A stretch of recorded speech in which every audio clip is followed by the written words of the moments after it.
Welcome back to Wudao Music. Today's episode is your guide on how to pick the best quality for your first Xiao.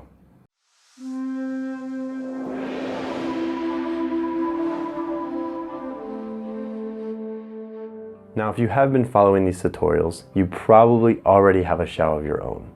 But maybe you're a beginner, you're just getting started, and you're not sure on what to decide on or what to purchase. Or maybe you're looking to upgrade what you currently have to something higher quality. In either of these cases, this is a question I get asked a lot when it comes to comparing Xiao. What are we looking for? What's the best? And what is going to suit us in our practice? So in today's episode, that's what I want to share with you. Some of these key details on things that you can look for when finding a new instrument. Okay? Because hopefully this is something that you can use for a very long time. And especially in those early stages of practice, it's really important that we have a quality instrument that we can depend upon. Because the quality of that instrument is going to greatly influence your ability to create embouchure, the techniques that you can do, and even the colors and sounds that you can produce. So it's very important that we have a good instrument because that's going to make it all the more easy and all the more natural to play.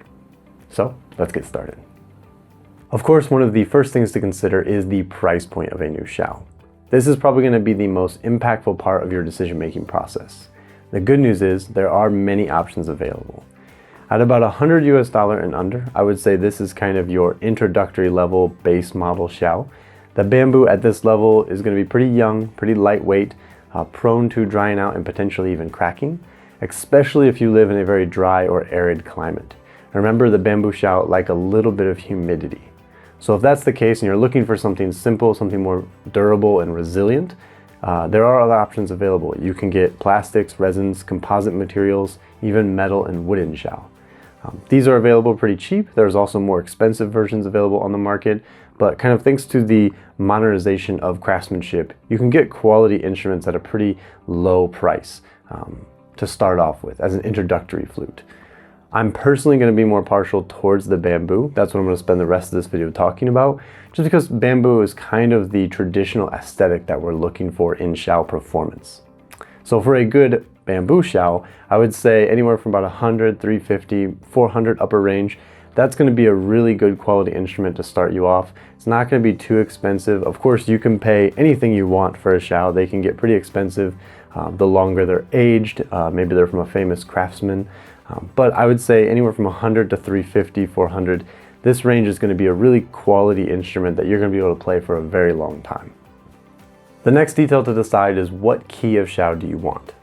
Now, the most popular introductory level Xiao is a G key, okay? So that's going to be what most all music is transcribed through. It's your most popular, it's the easiest to play and get used to, a really, really good kind of standard range.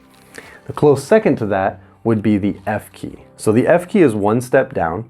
So with a G, the lowest note is a D, and the lowest pitch with the F is a C.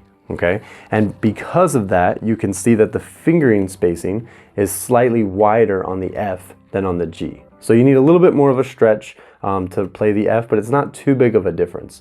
I personally started with an F. I prefer the deeper sounds, but again, if you're playing with kind of the standard introductory flute, I would say G is definitely the place to begin. Okay, from there you can keep going down in pitch and get other flutes. You have E, you have D like this one, even C and B. And every step you go down, you get wider and wider with fingering positions.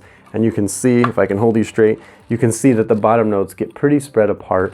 And this can be pretty difficult to play. So don't start with a specialty flute. I would say this is a little bit more advanced, a little bit more difficult to get used to.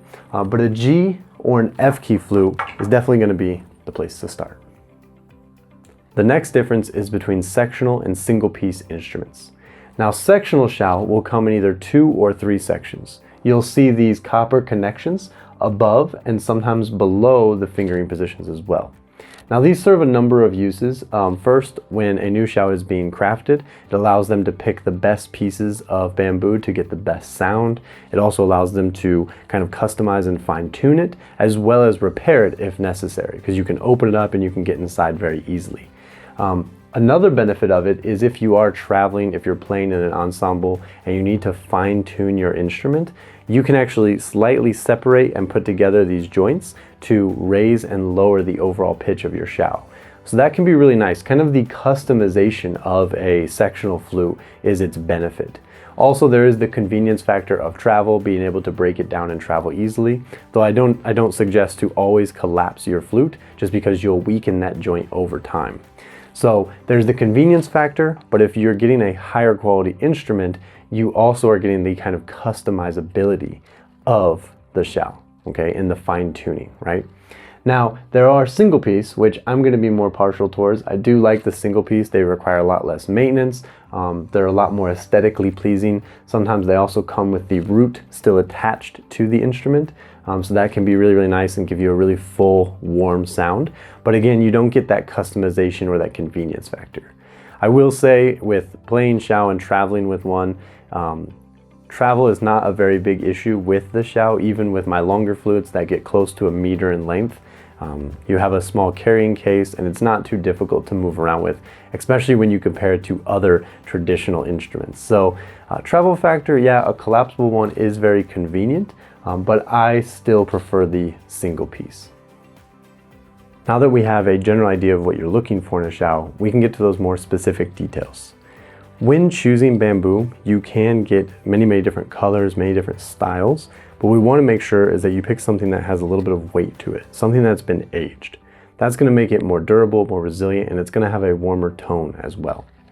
From there, you do need to decide on what kind of mouthpiece that you want. So you do have this open face, which might be a little bit complicated, a little bit difficult to start off with. So you do have your standard closed node. So that's going to come with the final note of bamboo still intact. It's going to be a little bit easier, a little bit more comfortable, but virtually they're the same, okay?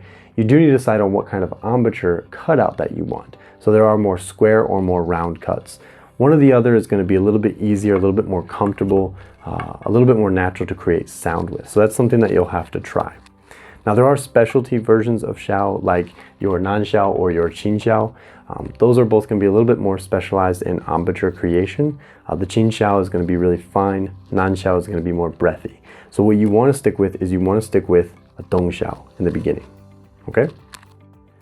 After that, all of the final details are just minor aesthetics. The standard Dong Xiao is going to have 9 sections of increasing length from the bottom. So we have 1, 2, 3, 4, 5, 6, 7, 8, 9 sections. Now that's going to give you a really nice balanced look as well as a uniformity in tone. Okay? Now the overall length of the Xiao is kind of irrelevant because it is the spacing of the fingering positions that defines the pitch and the key of the Xiao.